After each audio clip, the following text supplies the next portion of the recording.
Breaking, deadly explosion at Christian school in Muslim Minneapolis. Trump to address the nation. Minneapolis, Minnesota is in the news once again for innocent lives being lost in the city that suffers from an overwhelming Somali Muslim invasion. At least one fatality has been reported so far and more people are currently trapped in the collapsed Christian school. Emergency crews are working hard to retrieve these victims before the death toll rises. Minnehaha Academy exploded Wednesday morning while people were inside. Students from kindergarten to 12th grade attend this school and it's unknown at this time how many people were in the building when it exploded. At least one person is dead and more are trapped in a collapsed building after a possible natural gas explosion occurred Wednesday at a Minnesota school, emergency authorities say. WIFE reports. Minneapolis Fire tweeted a fatality has been reported. Crews are extinguishing fire, searching for victims and extricating. Although the explosion is believed to have been caused by a natural gas leak, like all freak accidents like this, it will be thoroughly investigated as to the cause of the leak being intentional or accidental.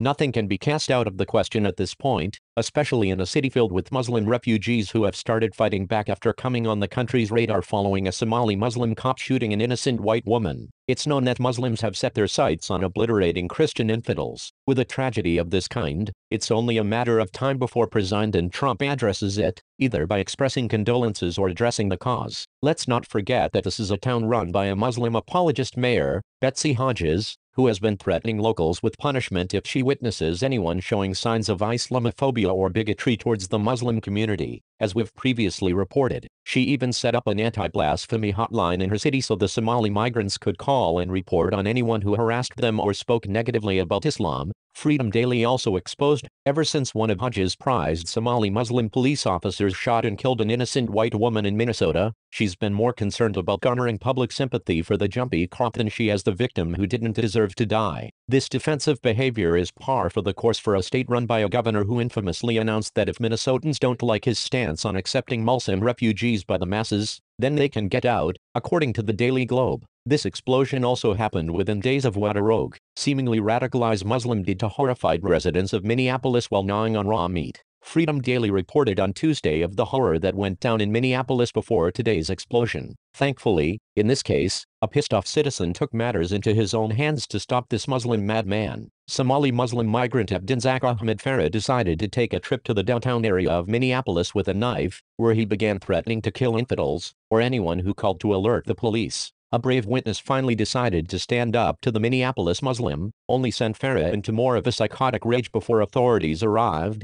Southern Min reported. It took a brave witness to stand up to a Minneapolis man allegedly pointing a knife at people and threatening others in downtown Faribault.